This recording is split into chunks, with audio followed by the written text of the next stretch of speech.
Welcome to this episode of GM Talks. Today it's gonna be a fascinating video with attack and defense and a grand game I have been waiting to show you here at GM Talks. We will learn three things today. I think we'll learn how to conduct an attack on the king, especially with the heavy pieces. We'll learn the concept of a bad king. It's an important strategic feature of chess that is not very well understood. And we will look a little bit about the principles of defense. Defense is very difficult, and you might learn something about how to defend better after this video. It's a grand game and it's very complicated, so we will use the every move explain formula where I will have something to say about every move that is played in the game. It's importantly a short game, so let's get into it, and I hope you will enjoy this session. It's Ivan Sokolov versus Garry Kasparov. It's 1999, and it's Wijk and See, and Sokolov is playing the white pieces, and this is now the Nimzo Indian. And somehow I managed to mess up the colors. Anyway, after this move, it's the Nimzo Indian. The bishop pins the knight on c3, and basically it's a strategic move about this square and this square in the center. Black and white is always fighting for the center in the beginning of the game. Well, throughout the game, but especially in the beginning where you want to have more space. I think the concept of space has getting a little bit more traction recently. Anyway, this was about how to conduct an attack, the bad king, and defense. So let's get on with it. Castle, natural move, just getting the king out of the way. All this is theory. By the way, e3 is to make room for this bishop here. It's known as the Rubinstein complex. d5, we are following the main lines here. White has an option. At the moment here, white has actually started to play a3 at this point, which is a little bit interesting. I've been testing it a little bit in Blitz, and it goes quite well. But this will be main line Nimzo Indian. Castle and knight f3, developing the piece. Here, black can go for the Kasparov variation and take, and play b6. This has a very solid reputation for black, and I don't really know how white will get an advantage, but it's not so easy to play for black anyway.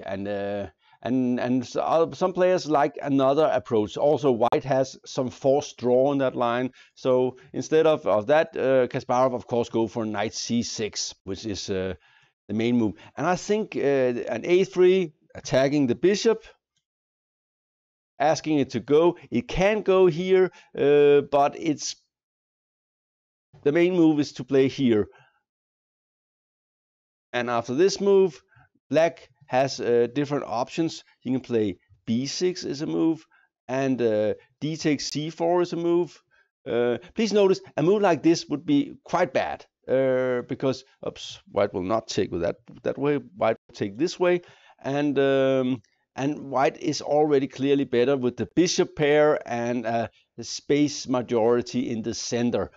This is something to avoid with black. The only reason why black is compensated for the bishop pair he has given up is that he's slightly ahead in development. It's not much. And white does have some weaknesses on the c file, and he does have a bishop that is a little bit clumsy down here. This guy, bishop c1. So that's what you are aiming for with black, and sometimes you manage to get a hold on the white squares. It will probably never be the black squares, but sometimes you manage to make a grip on the white squares, and that's something black is going for, and can lead to very double-edged play. White is sort of having these bishops that are like tanks he's hoping to free for the game, and black is trying to get his own counterplay and play on the white squares. Queen c7, I believe this is known as Cassin's variation. I'm not completely sure, but I think it is. It's a refinement on taking first and then queen c7, which is the main line. The idea here is that you're sort of tricking white a little bit to see what he will do. Also, sometimes with the queen out of the way, there is moves like rook d8, and there are sometimes even something like knight d4 attacking h2. You also support e5, so it makes sense. Also put pressure on c5. Sounds like a lot of good things, but you also give up a little bit control in the center and so on. Sokolov has his own ideas in the opening. I think the main line is to take on d5. You can also just try to transpose to something like h3 or bishop b2 or things like that. But queen c2 is a little bit different. Basically, you're getting the guys hooked up for this, and you're getting out of a potential pin here, which is, whenever this one is not here, this is a move black would like to play. Bishop g4. Queen c2. This is all natural, and we see that black has managed to get white into a position. In this position here, the main move is like this, and here the main moves are something like queen e2, bishop b2, bishop a2, and h3. Queen c2 is not a main move here, so that's why you could say that Kasparov is tricky here, but. Anyway, bishop d3, going back, controlling this square. While black could play this move, we said that it was, and white would probably play something like this. And after f3, white is ready for e4. These kind of position, they are very demanding to play. If this bishop here becomes good, then black is absolutely toast. If it doesn't, then black will have a better structure and win. But if it does become good, then he will be just slaughtered in some sort of an attack. So I don't like this for black much. It seems like very dangerous position for black. So, and Kasparov apparently agrees. He plays the rook out and not freeing this bishop. White is really hoping this guy will not play a role, but it will. The threat is, by the way, is now e4, forking the knight and the bishop. Typical threat, e4. So stopping everything from going. See that if white was to take on e5, he would have the same position as before with after something like f3, but with a tempo less because he's not hitting the bishop on d4. So this is of course clearly a better version for black. Okay, so what to do here?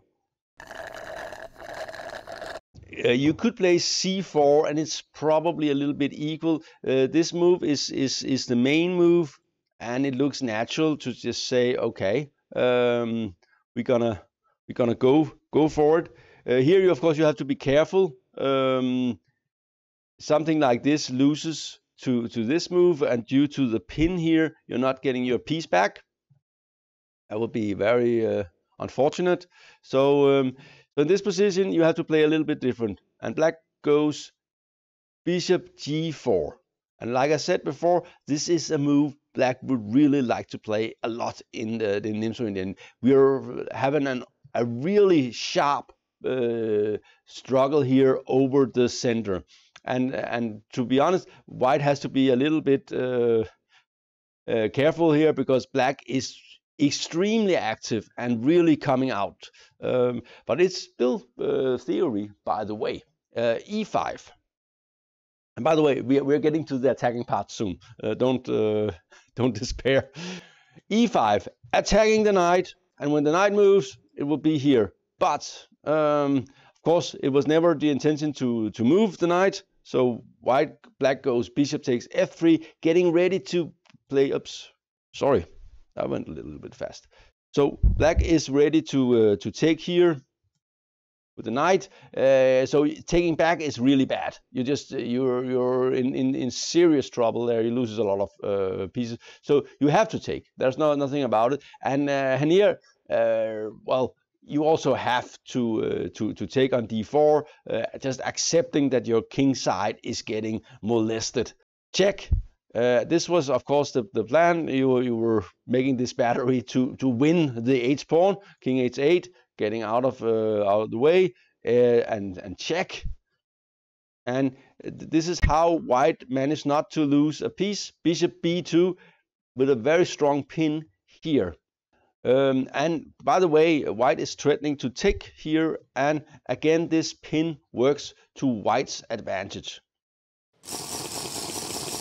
But as you might notice, there are also something for black here. Rook here. There are some ideas with this pawn. Sometimes this knight can come here and so on. So this is a very, very sharp position.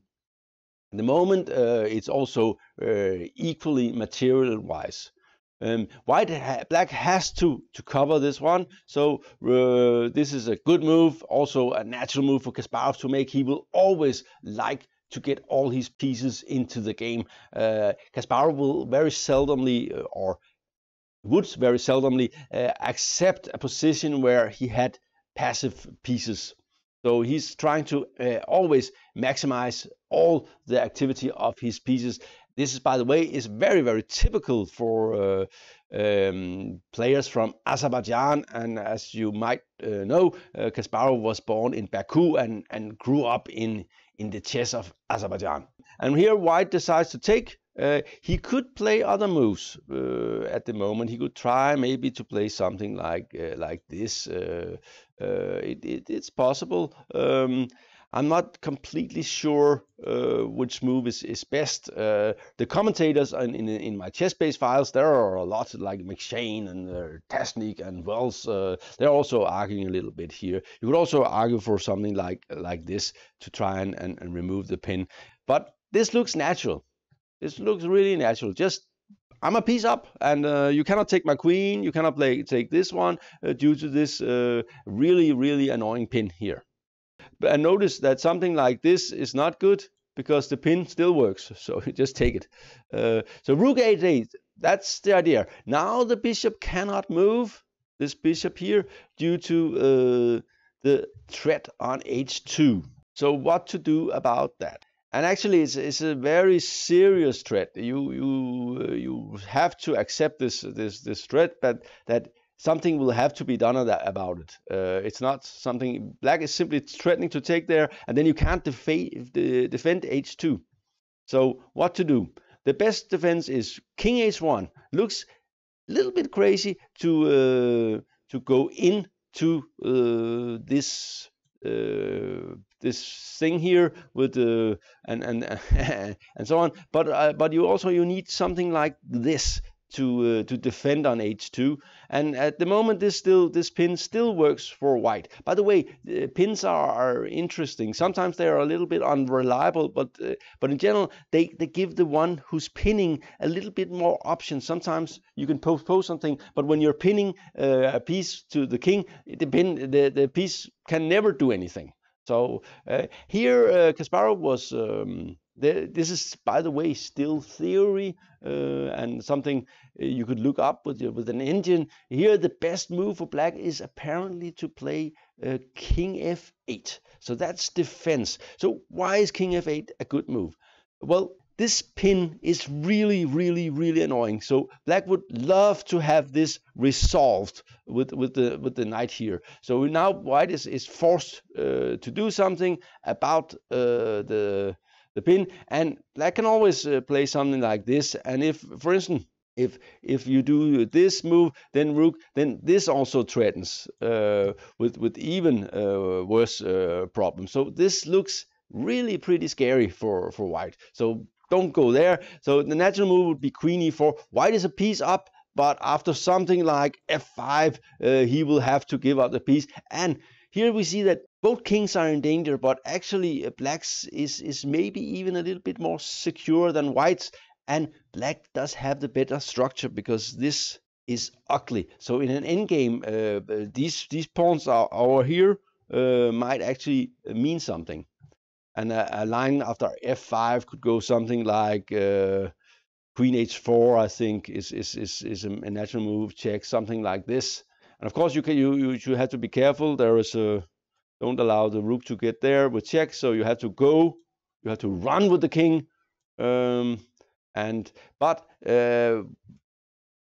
there is this threat, so white cannot be too cheeky, and after something like this, you just run away with this, and black is simply better in this ending. It looks like it's losing. You could also give the check here.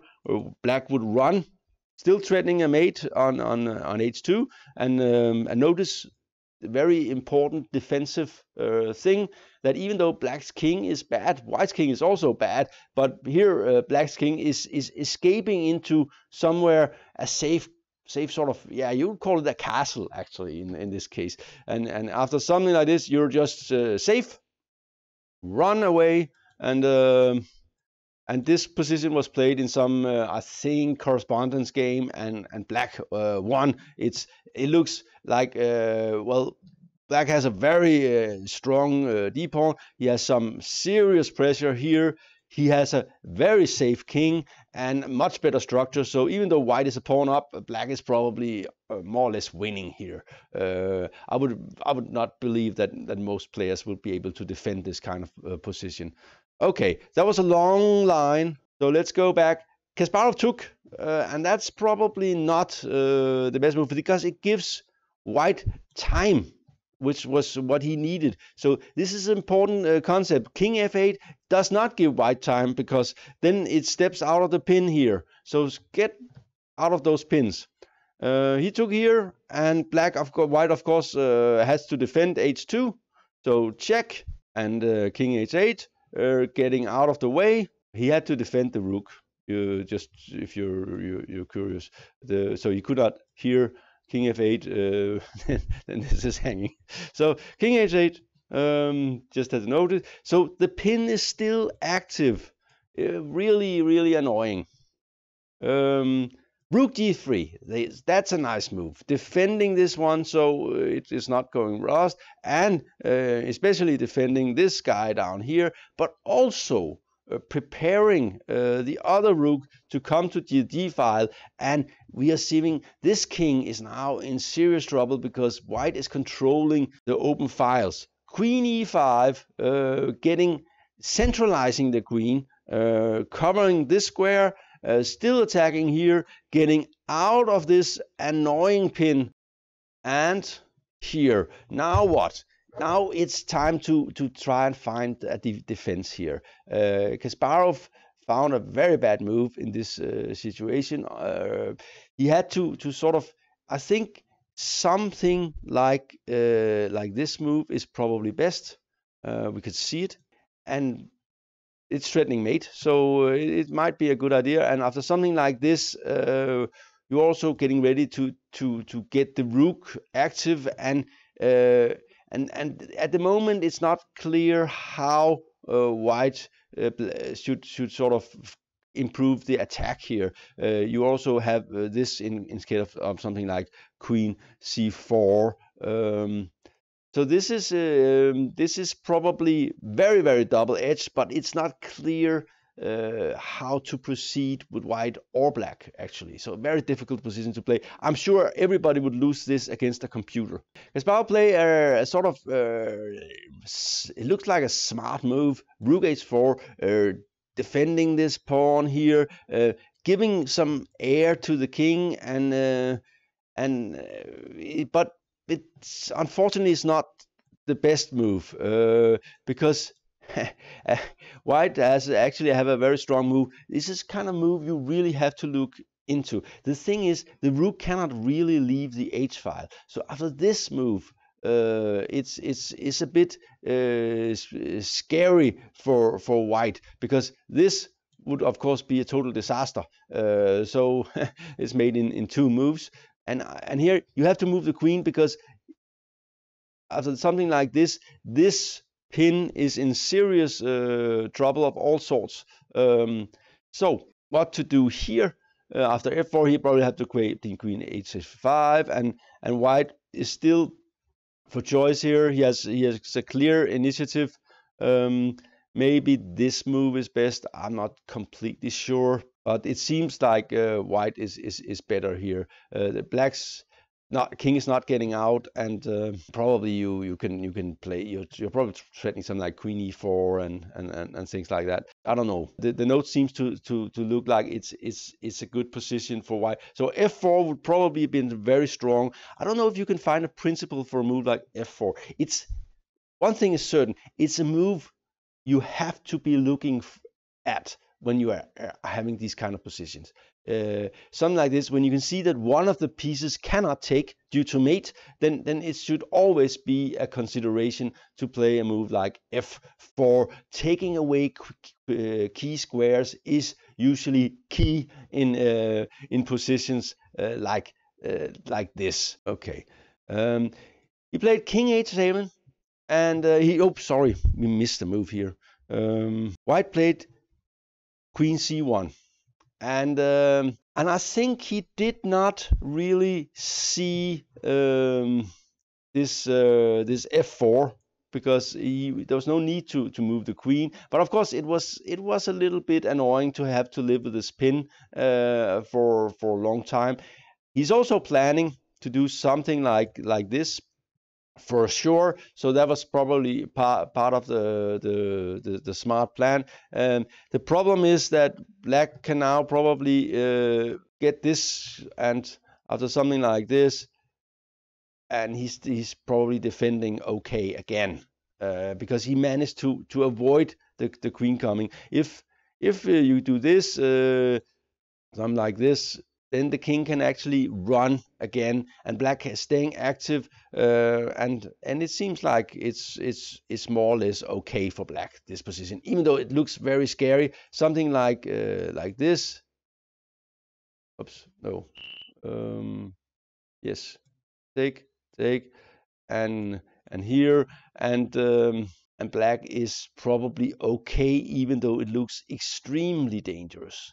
But you have to live with danger when you go on a line like this. Instead, black answered. Well, we should see the move played. He played king h7. He's been trying to get out of this annoying pin forever.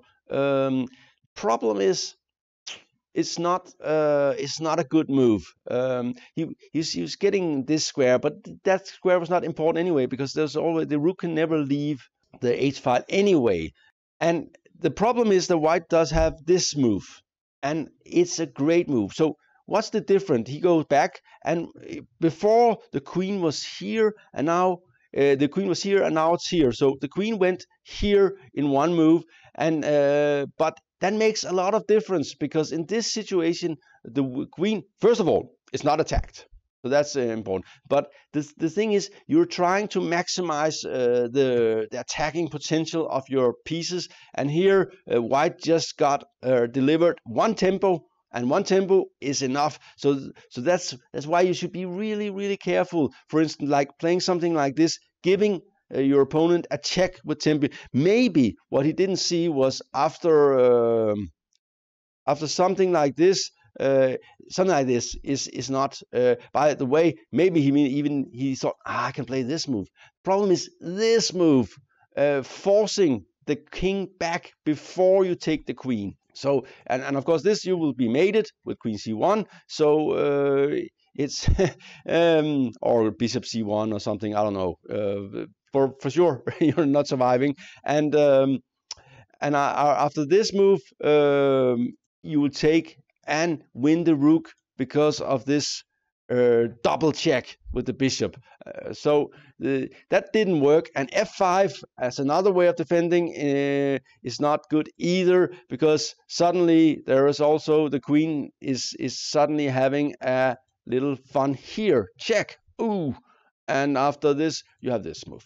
And here there's simply no defense. Rook d8 is threatening. I don't see any way you can avoid losing material in this situation. So queen b1, brilliant move, important concept in the attacking arsenal. This is how to conduct attack. Keep getting your pieces into more optimal position, preventing the opponent's plan. Black's defense was scattered. He didn't manage to get his king from into a good spot. So he kept having a bad king, and bad king is usually always a problem in chess. Sometimes you might manage to get into an ending and it will not be bad anymore, but often it's a very serious problem. And after this move, Black is really in trouble. The pin is still there, and it seems like it's almost getting better because it's oops. We'll see if I can get rid of that one. Yeah, because it does pin two things here. So Queen F1 ready for maybe even this move. To here, very nice. And yeah, this is a threat of mate in 2 moves. So what to do about it? Well, I don't know.